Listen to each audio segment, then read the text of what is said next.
हीरा सोई सराहिए, सही घनन की चोट। नमस्ते जी, नमस्ते। Welcome to court room. Hope you are doing well. तो हर दूसरे तीसरे महीने हम लोग यही बातचीत करते हैं DULLB वगैरह के बारे में, क्योंकि तब तक नए स्टूडेंट्स आ चुके होते हैं and then YouTube doesn't suggest them the older talks that we have had on the same topic. Before we start the question paper analysis, etc., and what do you need to do, how do you need to prepare, etc., first and foremost, let's talk about the CUCT, जिसके बारे में बहुत ज़्यादा चर्चा है. So I will display the official DU circular, और उसके अंदर DU वालों ने स्पेसिफिकली ये आपको बताया है कि only the UG process, so this was decided in December of 2021, that only the UG admission process, they are opting in for a CUCT. तो CUCT पहली बार 2022 में नहीं होगा. CUCT बहुत साल से, इनफैक्ट आई थिंक 1 या 2 साल से मैक्सिमम हो रहा है. पिछले साल भी CUCT कंडक्ट हुआ था. But for the CUCT to be applicable on some examination, the university has to opt in to that. तो यहाँ पे जब दिल्ली यूनिवर्सिटी या दिल्ली विश्वविद्यालय ने यहाँ पर ऑप्ट इन सिर्फ और सिर्फ अपनी अंडर ग्रेजुएट एडमिशन प्रोसेस के लिए, अभी इन्होंने as of today, as of January 2022, I think I am shooting this on the 29th of January, तो एज ऑफ दैट डे ये अंडर ग्रेजुएट एडमिशंस के लिए है, जैसा कि सर्कुलर से काफ़ी क्लियर है. DULLB is a post graduation course और अ पोस्ट ग्रेजुएट कोर्स, क्योंकि दिल्ली यूनिवर्सिटी में आप क्या करते हैं, 12वीं कक्षा के बाद आप जाते हैं और इस विश्वविद्यालय में जब आप एडमिशन अपनी लेते हैं तो उसके अंदर या तो आप अंडर ग्रेड प्रोग्राम में लेते हैं, जैसे BCom honours, BBA etcetera. DULLB 3 साल की LLB है, तो उसमें आपको पहले ग्रेजुएशन करके आनी है. So therefore for that purpose DU classifies it as a postgraduate course. तो since this circular is only talking about UG, CUCT पे इस टाइम, इस क्षण, जिस टाइम मैं ये आपसे बात कर रहा हूँ आज की डेट में, तो ये चीज़ एप्लीकेबल नहीं है DULLB पे. पहली बात तो हम ये समझ लेते हैं. तो जब तक ये चीज़ एप्लीकेबल नहीं है, जब तक आपको यूनिवर्सिटी नोटिफाई नहीं करती, तब तक आप अपनी मेंटल हेल्थ को मेंटेन रखने के लिए इस एंग्जाइटी इशू में ना आइए कि CUCT इस पर लागू हो रहा है. बिकॉज वेल, जब भी आप फॉर्म भी भरेंगे DULLB का, तो आप DU PG एडमिशन्स में ही भरेंगे, और अगर इन्होंने PG को कराना होता ये, तो ये ऑलरेडी आपको अनाउंस कर चुके होते. अब होता क्या है, लेकिन एक और जो बात है कि कॉम्पिटिटिव एग्जाम में हर 5 से 7 साल बाद पैटर्न बदलता है. तो लास्ट टाइम इस एग्जाम का पैटर्न जो बदला था वो 2018 में बदला था, और रफली स्पीकिंग अब ये 5वां साल होगा. तो we are very near to a pattern change based on competitive exams, but nothing is set in stone, all of it is speculation. तो जब तक वो लोग चेंज नहीं कर रहे, तब तक हमें क्यों इस बारे में चिंता करनी है. और इस बात से आप निश्चिंत रहिए कि इस टाइम पे आपका जो पॉइंट है कि CUCT लग रहा है DULLB पे, एज ऑफ टुडे तो नहीं लग रहा. ठीक है जी.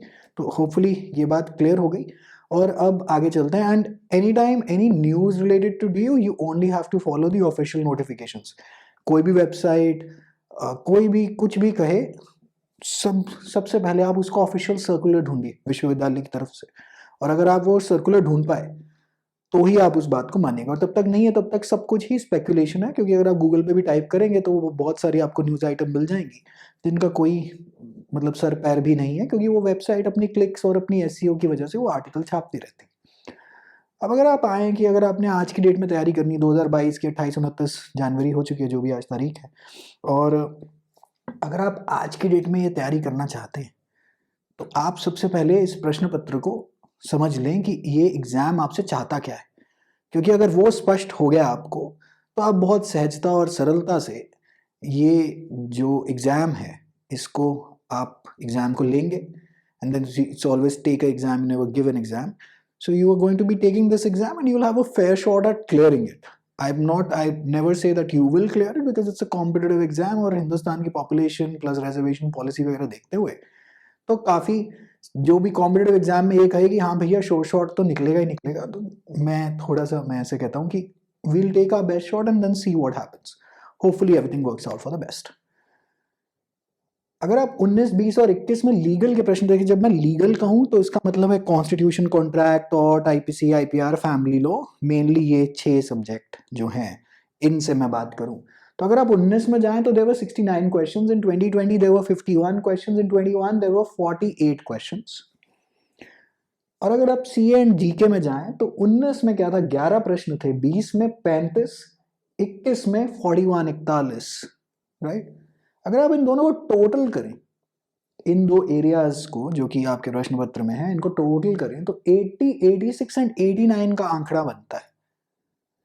100 प्रश्नों का तो आपका प्रश्न पत्र ही है, जिसमें से वो आपसे 100 सवालों के जवाब मांग रहा है, जिसमें से 80%, 86% और 79% तो आपके what are they, legal, CA and GK. So static GK becomes one area that mostly people miss out on and then they regret it in the examination. So static GK has to be at a very decent level. Current affairs, 35, 41 questions, you know, that current affairs also has to be on a very decent footing. And then couple that out with legal and then you'll have a fair shot at clearing this examination. It's as simple as that. Because out of 100 questions, 80, 86, 89 are geared towards these two specific areas. All right. We'll come to your FAQs also. I have that list as well.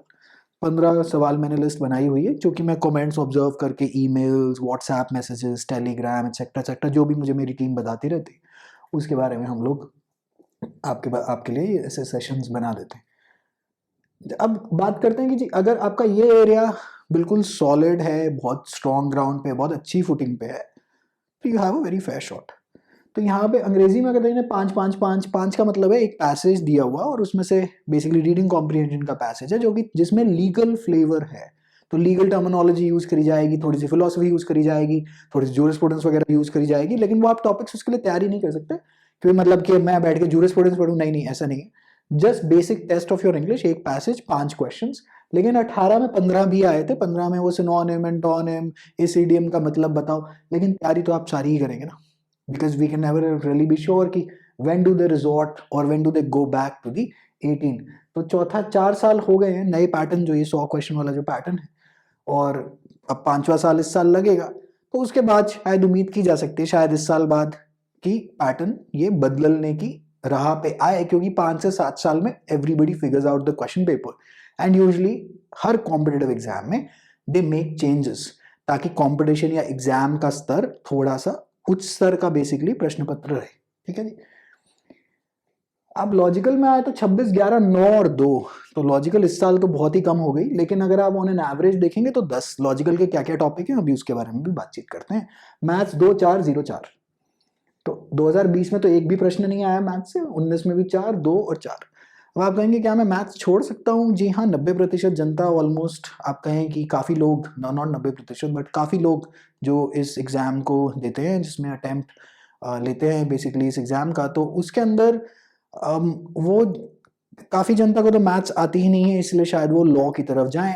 But maths जो आती भी है वो बहुत basic 8वीं 9वीं कक्षा type आती है, लेकिन अगर आपको उससे भी बहुत ज़्यादा एलर्जी है, कोई उसमें कोई अपने आप को नीचा दिखाने की उसमें ज़रूरत नहीं है। ज़्यादातर वकीलों के पास मैथ्स नहीं होती, ये एक कड़वा सच है। तो कोई बात नहीं, अगर किसी के पास है भी तो भी अच्छी बात है, नहीं है तो भी अच्छी बात है, काम चल जाता है आपका। क्योंकि अगर 100 प्रश्न में 80, 86 एंड 89 आपने अगर ये एरिया सॉर्टेड है आपका, और इंग्लिश भी आपको थोड़ी बहुत आती है, थोड़ी बहुत लॉजिकल आती है, मोस्टली आप ये पेपर निकाल लेंगे। तो कट ऑफ्स की बात करें तो 18 में 234 था, बट उसके बाद 130वीं अमेंडमेंट आई थी जो आपकी EWS की, तो 19 में कट ऑफ 222 चलेगी। 222 क्यों गई थी? क्योंकि लीगल के क्वेश्चंस इतने ज़्यादा बढ़ा दिए गए थे, तो हमारे जो UPSC वाले जन हैं, जो कि इस एग्जाम को काफ़ी भारी संख्या में एज अ बैकअप कोर्स या रिकोर्स लेते हैं कि UPSC नहीं हुआ तो चलो वकील साहब तो बन ही जाएंगे, उनकी पॉलिटी अच्छे लेवल पे होती है, CSAT के चक्कर में उनकी लॉजिकल अच्छे लेवल पे होती है, पॉलिटी क्योंकि प्रीलिम्स की वो तैयारी कर रहे होते हैं, और तो उनके लिए, और C and G के तो मतलब मास्टर लोग होते ही हैं, तो उनके लिए ये पेपर निकालना काफ़ी आसान बात है। तो 19 में 222 जब आ गया था कट ऑफ, क्योंकि लीगल के ऐसे ऐसे क्वेश्चन आ गए थे जो कभी किसी ने सुने नहीं थे, फैमिली लॉ पे आ गए, IPR में घुस गए, ये पूछ लिया गया था डॉक्ट्रिन ऑफ ट्रांसफर्ड मैलिस कहाँ पे दी गई है, सेक्शन 301 IPC में। तो ऐसे जब, तो फिर उन बेचारों को भी तकलीफ आई होगी, तो इसलिए ये कट ऑफ नीचे गिर गया। लेकिन अगर आप 2020 2021 में देखेंगे, 20 में कट ऑफ रही 227, में फर्स्ट कट ऑफ अनरिजर्व्ड वालों की बात कर रहा हूँ, और 21 में रही फिर वापस 234।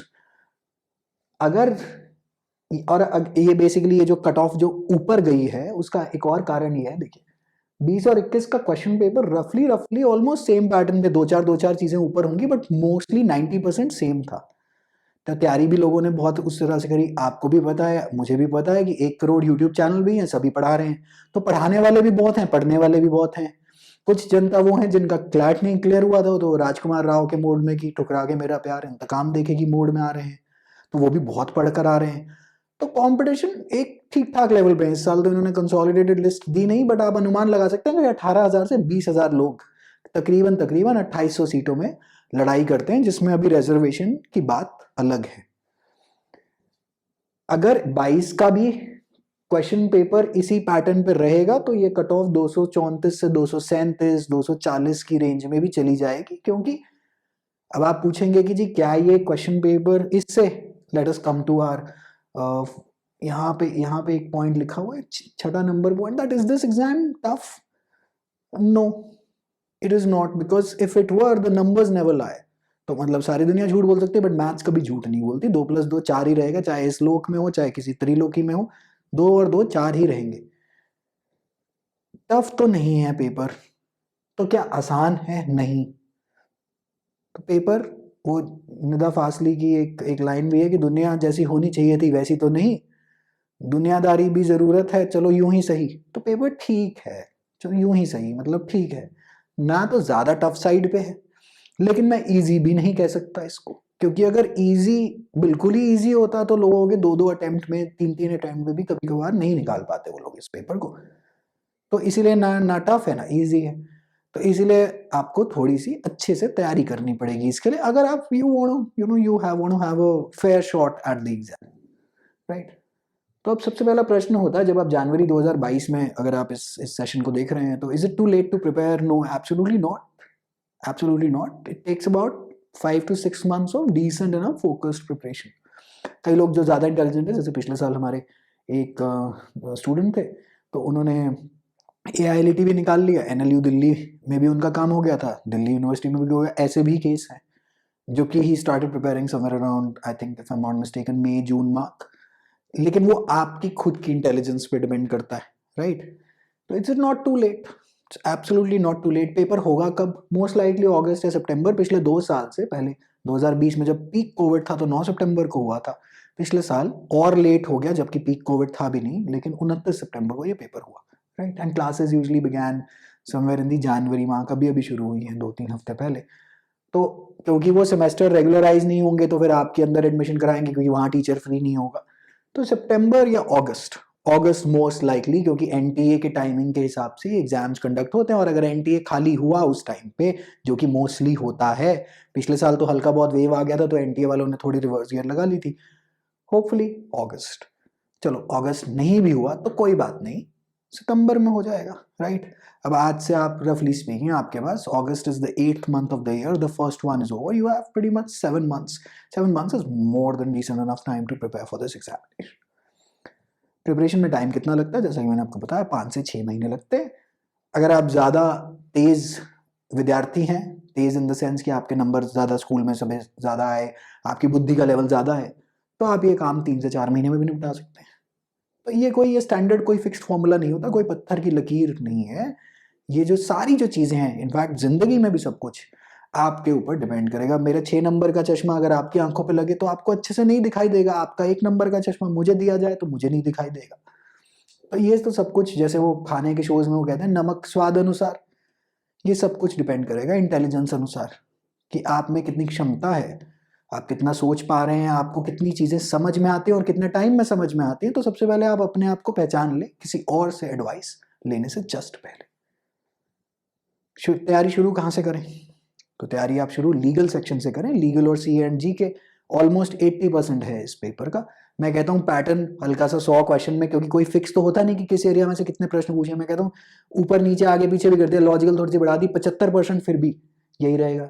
अब लीगल में कहाँ जाएं? लीगल में सबसे पहले कॉन्स्टिट्यूशन उठाएं, संविधान, पॉलिटी उठाएं, और पॉलिटी के बनने से पहले की डिटेल्स जो कि आपको नॉर्मली किताबों में मिल जाएंगी। किताबें कौन सी हैं वो भी मैं अभी बता देता हूँ। किताबों का रिलेशन है जी, आप अगर सेल्फ प्रिपरेशन कर रहे हैं तो यूनिवर्सल, सिंगल, वाइली की किताब आती है। AB भारद्वाज ज़्यादातर लीगल रीजनिंग पे फोकस रहती है, लेकिन आप यूज़ कर सकते हैं। लेकिन इन सब किताबों में मैं आपको पहले ही बता दूं, रफली 20 से 30% आंसर कीज जो हैं उनमें थोड़ी थोड़ी दिक्कत है, क्या पता वो लीगल लॉ एंट्रेंस में क्वेश्चन बाद में स्क्रैप हो गए हों जो कि इन्होंने छाप रखे हैं, तो इनके आंसर की में हल्की बहुत दिक्कत आती है, but for the most part they tremendously help you, right.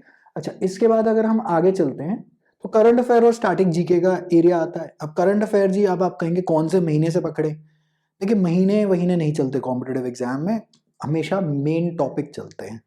तो अब सितंबर में एग्जाम हुआ तो अक्टूबर से तो पक्का आपको करंट अफेयर उठाने ही पड़ेंगे। सितंबर 2021 में ये एग्जाम हुआ आपका, जो परीक्षा हुई, तो अब अगले सितंबर होगी तो उस अक्टूबर से लेके अगले सितंबर तक के करंट अफेयर्स तो आपको करने ही। सितंबर इन द सेंस अगस्त में भी आप रोक सकते हैं एग्जाम से ऑलमोस्ट रफली 1 महीना पहले आप अपनी करंट अफेयर्स का काम रोक सकते हैं। लेकिन पीछे जाकर जो मेन जो टॉपिक है, नोबेल अवार्ड्स, 26 जनवरी को क्या क्या हुआ, यहाँ के कौन से अवार्ड, ये एक्सेट्रा, जो जैसे हरनाज संधू मिस यूनिवर्स बनी है, जो मेन जो टॉपिक हैं वो आपको मोस्टली पता होने चाहिए। और लीगल न्यूज़ हाई कोर्ट्स की नहीं। हाई कोर्ट्स तो सब कुछ सबऑर्डिनेट जुडिशरी के एग्जाम्स के लिए चाहिए होता है। हाई कोर्ट क्या कर रहा है उससे हमारा कोई लेना देना नहीं, एक्सेप्ट कोई बहुत मोटी डेवलपमेंट हो जाए हाई कोर्ट में, तो जनरली स्पीकिंग आप हाई कोर्ट को अवॉइड कर सकते हैं। लेकिन और उसके बाद स्टैटिक जीके जो है वो मतलब एक अनंत दरिया है। तो यहाँ पर आपको थोड़ा सा पास्ट ईयर पेपर्स उठाने पड़ेंगे, और पास्ट ईयर पेपर से आपको समझ में आ जाएगी कि स्टैटिक जीके आप करें तो करें क्या। अब हिंदुस्तान भारत में रहते हैं तो नदियाँ यहाँ की, टाइगर रिजर्व्स यहाँ के जो मेन जो बॉडीज हैं सरकार की, हमारे यहाँ के रॉकेट कौन उड़ाता है, वो सब चीज़ें आपके स्टैटिक जीके में हैं। तो वो सब आपको बेसिकली आपने पूरा करना है वो काम। लॉजिकल के अंदर क्या क्या टॉपिक करें? लॉजिकल के अंदर आप ब्लड रिलेशन करें, सीक्वेंस एंड सीरीज करें, direction test, sitting arrangement, syllogism, सब पे करीबन आपको 100 से 200 प्रश्न की प्रैक्टिस चाहिए ही चाहिए। पास्ट ईयर्स उठा लीजिए या आर एस अग्रवाल की verbal and non verbal reasoning का आप काम कर लीजिए, तो उससे आपका काम बन जाना चाहिए। टफ के बारे में तो हम पॉइंट कर ही चुके हैं। अच्छा, अब क्या है कि जी आपको कोचिंग चाहिए कि नहीं चाहिए, कि बिना कोचिंग के होता है जी ऐसा? कोई पहली बात तो ऐसी कोई परीक्षा बनी नहीं जो कि बिना कोचिंग के नहीं निकलती, लेकिन कोचिंग चाहिए तो वो आपकी अपनी इच्छा है। मैं as a person who runs an academy for a living and very proudly teachers for a living, coaching आपकी इच्छा है, आपको कंसिडर करनी हो, आपको लगता है कि आपको मदद चाहिए, आपको समय बचाना, आप कोचिंग कर लीजिए। नहीं तो सेल्फ प्रिपरेशन से ऐसे तो बहुत आपको दिल्ली यूनिवर्सिटी में अंदर मिलेंगे जो कहते हैं कि कोचिंग वगैरह की कोई ज़रूरत नहीं है, और हम लोग तो खुद ही प्रिपेयर कर लिए और हमारा हो गया। कोई बात नहीं, अच्छी बात है, वो आपका डिसीजन है। तो जिसको कोचिंग चाहिए वो कोचिंग ले, जिसको नहीं चाहिए वो नहीं ले। और जो कोचिंग ले रहा है उसको क्या बोलते हैं, जो नहीं ले रहे उसको खराब नज़रों से क्यों देख रहे हैं? उसकी अपनी इच्छा है भाई। ये तो वही बात हो गई कि अगर आपको स्कूल टॉपर से आप एडवाइस लेंगे जिसके ऑलरेडी बाय डिफॉल्ट 95% आते हैं, आप उससे एडवाइस लेंगे, वो कहेगा ट्यूशन किस बात की भाई साहब, ट्यूशन वाले तो पागल बना रहे हैं। लेकिन अगर आपके कुछ प्रतिशत 55-60% वाले आप बच्चे हैं जिसके ऑटोमेटिकली बाय डिफॉल्ट 95% नहीं आ रहे, तो अगर ट्यूशन लगाकर 85-90% की आप रेंज में जा रहे हैं तो ट्यूशन लेने में कोई बुरी बात भी नहीं। कोचिंग आपकी इच्छा, अब कोचिंग ऑनलाइन लें ऑफलाइन लें। ऑनलाइन हमारे पास तो जी हमारा एक प्री रिकॉर्डेड कोर्स है जिसके हम एडिशन डिलीशन अपग्रेडेशन करते रहते हैं, लिंक सब चीज़ों का डिस्क्रिप्शन में है। और जो ऑफलाइन बैच है, वो हम लोग अब जो दूसरा बैच, एक बैच तो चल रहा है और उसको ऑलमोस्ट 2 महीने हो गए, हमने 18 नवंबर को वो बैच शुरू कर दिया था। प्राइमरली हम लोग ऑफलाइन पढ़ाते हैं, तो ऑफलाइन के अंदर दूसरा बैच अभी हम शुरू करें 14 फरवरी को, वैलेंटाइंस डे वाले दिन, ताकि क्या बोलते हैं, अब गर्लफ्रेंड बॉयफ्रेंड की बजाय क्लास में बैठेंगे, क्या करें, पेपर निकालना है, राइट। इतने तपस्या इतनी त्याग तो देना ही पड़ेगा इस एग्जाम के लिए। तो ये आप के ऊपर डिपेंडेंट है। अच्छा, कई लोग, आप पुराने लोगों से बातचीत करेंगे कि ये कोचिंग पागल बना रहे, DULLB में कौन सी कोचिंग चाहिए।